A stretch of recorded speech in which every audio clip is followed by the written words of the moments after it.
வணக்கம். விமானங்களில் de-icing என்பது என்ன தெரியுமா? de-icing என்பது அதிக குளிர் நிலவும் நாடுகளில் விமான நிலையங்களில் விமானம் நிற்கும் போது முழுவதும் பனி உறைந்து கட்டியாகிவிடும். விமானத்தின் வெளிப்புறத்திலும் பல்வேறு நகரக்கூடிய கட்டுப்பாட்டு அமைப்புகள் மற்றும் உணர்விகள் எல்லாம் இருக்கும். அதோடு இயந்திரத்தின் திறந்த பகுதியிலும் படிந்துவிடும் என்பதால் பல்வேறு பிரச்சனைகளை தவிர்க்கும் விதமாக de-icing செய்வது அவசியமாகும். பனி மூடியுள்ள நிலையில் அப்படியே விமானம் பறக்க முடியாது. எனவே விமானத்தின் மீது படிந்துள்ள அந்த ஐஸை கரைப்பது அல்லது உறைபனியை இல்லாமல் துடைப்பதுதான் de-icing என்று கூறப்படுகிறது. சுருக்கத்தில் வேறொன்றுமல்ல, de-icing என்பது விமானத்திலிருந்து பனியை அகற்றும் செயல்முறையாகும். மற்றொன்று ஆன்டி-ஐசிங் அல்லது ஐஸ் எதிர்ப்பு செயல்முறை எனப்படுவதாகும். அது de-icing செய்து பனி அகற்றப்பட்டவுடன் மீண்டும் விமானத்தில் பனி உறையாமல் இருப்பதற்காக செய்யப்படுவதாகும். இந்த இரண்டு செயல்முறைகளுமே விமானங்கள், விமான பணியாளர்கள் மற்றும் பயணிகளின் பாதுகாப்பை உறுதி செய்வதற்காக செய்யப்படும் செயல்முறைகள் தான் என்று கூறலாம்.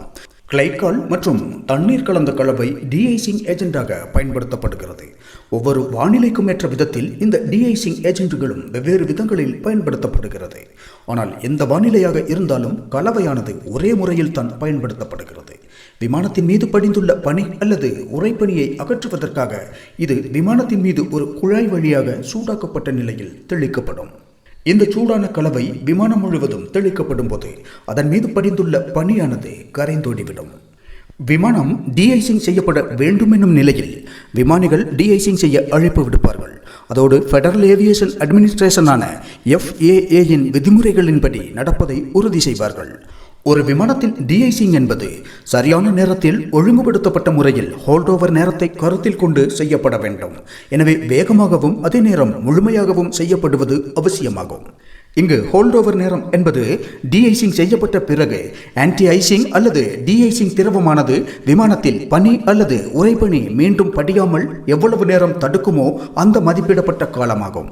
அந்த ஹோல்டோவர் நேரம் கடந்தால் மீண்டும் de-icing செய்யப்பட வேண்டும். ஹோல்டோவர் நேரம் என்பது திரவ உற்பத்தியாளர்களால் பரிந்துரைக்கப்படும் என்பதால் தயாரிப்பை பொறுத்து மாறுபடும். எனவேதான் பயணிகள் எல்லாம் விமானத்தில் ஏறி விமானம் பறக்க தயாராகும் நேரத்திற்கு முன்பாக de-icing செய்யப்படுகிறது. ஹோல்டோவர் நேரம் என்பது சில நிமிடங்கள் மட்டுமாக கூட இருக்கலாம். எனவே விமானம் பறக்க தயாராக இருக்கும் நேரத்தில் de-icing செய்துவிட்டு உடனே காற்றில் பறந்துவிட வேண்டும். de-icing ஏஜென்ட்களாக பயன்படுத்தப்படும் திரவங்கள் படிந்துள்ள பனியை அகற்றுவதற்காகத்தானே தவிர அவை விமானத்தில் மீண்டும் ஐஸ் படிவதை தடுக்கக்கூடியவை அல்ல. வானிலை சரியாக இருந்தால் de-icing மட்டும் செய்தால் போதும். ஆனால் கடுமையான பனிப்பொழிவோ அல்லது கடும் மழை பொழிவோ இருந்தால் விமானம் பறப்பதற்குள்ளாக மீண்டும் பனி படிந்து விடாமல் இருப்பதற்காக ஆன்டி-ஐசிங் பயன்படுத்தப்படும். எனவே தேவைப்படும் பட்சத்தில் ஆன்டி-ஐசிங் திரவம் விமானம் முழுவதும் ஒரே அளவில் ஒரு மெல்லிய அடுக்காக தெளிக்கப்படும். அதுவும் விமானம் de-icing செய்யப்பட்டதிலிருந்து 3 நிமிடங்களுக்குள் de-icing திரவம் உறைந்து போகாமல் அல்லது பனி மீண்டும் உறையாதிருந்தால் தெளிக்க வேண்டும் என்று FAA பரிந்துரைக்கிறது. ஒருவேளை அதற்குள் பனி உறைந்திருந்தாலோ de-icing திரவம் உறைந்து போனாலோ மீண்டும் de-icing செய்ய வேண்டும். விமானத்தில் பனிக்கட்டிகள் படியாமல் உறைபனி மட்டும் படிந்திருந்தால் ஆன்டி-ஐசர் திரவத்தை பயன்படுத்துவதன் மூலம் ஒரே நேரத்தில் de-icing மற்றும் ஆன்டி-ஐசிங் செயலை செய்ய முடியும். பனி மெல்லிய உறைபனியாக மட்டும் இருப்பதால் இந்த ஆன்டி-ஐசர் பனியை கரைக்கும் de-ஐசராகவும் மீண்டும் பனி படியாமல் இருக்க செய்யும் ஆன்டி-ஐசராகவும் செயல்படும்.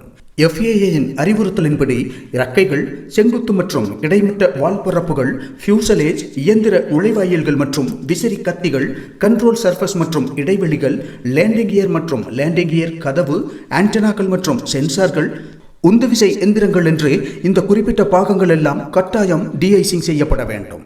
நிலவக்கூடிய வானிலை மற்றும் வெப்பநிலை போன்றவற்றின் அடிப்படையில் எந்த பாகங்களுக்கு de-icing தேவை, என்ன முறையில் செய்யப்பட வேண்டும் என்பதை விமான குழுவினரும் தரைதள குழுவினரும் சேர்ந்து முடிவெடுப்பார்கள். தொலைவான இடங்களில் செய்ய முடியும் என்றாலும் de-icing அல்லது ஆன்டி-ஐசிங் செய்யப்பட்டவுடன் விமானம் காற்றில் பறக்க வேண்டும் என்பதால் பெரும்பாலும் கேட்டில் தான் de-icing செய்யப்படுகிறது. விமானம் பறந்து உயர்ந்து விட்டால் அதன் பின்னர் அதிவேகத்தில் பயணிப்பதால் காற்றின் உராய்வினால் பனிக்கட்டிகள் தங்காது. அதோடு உறைபனி படியாமல் பார்த்துக் கொள்வதற்கான அமைப்புகள் விமானங்களிலேயே உள்ளன. வணிகவியல் ஜெட் விமானங்களில் என்ஜின்களில் உருவாகும் சூடான காற்றை இறக்கைகள் மற்றும் வால் பகுதிகள் என்று தேவையான இடங்களுக்கு குழாய் அமைப்புகளின் மூலம் கொண்டு செல்லப்பட்டு அந்த பகுதிகளை சூடாக்குவதன் மூலம் அங்கு ஐஸ் படிவது தடுக்கப்படுகிறது. ஆனால் இந்த அமைப்பு குளிர்காலம் மட்டும் என்றில்லை, கோடை காலத்திலும் அவசியமானதாகும். ஏனென்றால் அதிக உயரத்தில் வெப்பநிலை ஆண்டு முழுவதும் பனி உறையும் வெப்பநிலைக்கு கீழே தான் இருக்கும். மற்ற விமானங்களில் பலூன் போன்ற அமைப்புகள் தேவையான போது வீங்கி சுருங்குவதன் மூலம் பனிப்படிவதை தடுக்கின்றன. இவ்வாறு விமானங்கள் ஆகாயத்தில் உள்ளபோது ஐஸ் படியாமல் தடுப்பதற்காக ஒன்றிற்கும் மேற்பட்ட அமைப்புகள் உட்படுத்தப்பட்டுள்ளன. அவற்றுள் ஒன்றில் ஏதேனும் பிரச்சனை ஏற்பட்டாலும் மற்றொன்று செயல்படும். பயணிகள் தாங்கள் பயணிக்கும் விமானங்கள் பல நேரங்களில் இந்த de-icing காரணமாக தாமதமாவதால் கோபப்படுவதுண்டு. ஆனால் அந்த தாமதம் பயணிகளின் பாதுகாப்பையும் கருத்தில் கொண்டுள்ளது என்பதை புரிந்து கொள்ள வேண்டும். இந்தியா, இலங்கை போன்ற நாடுகளிலெல்லாம் இந்த பிரச்சனை இல்லை. காரணம், இங்கு அதிக வெப்பம்தான் நிலவுகிறது.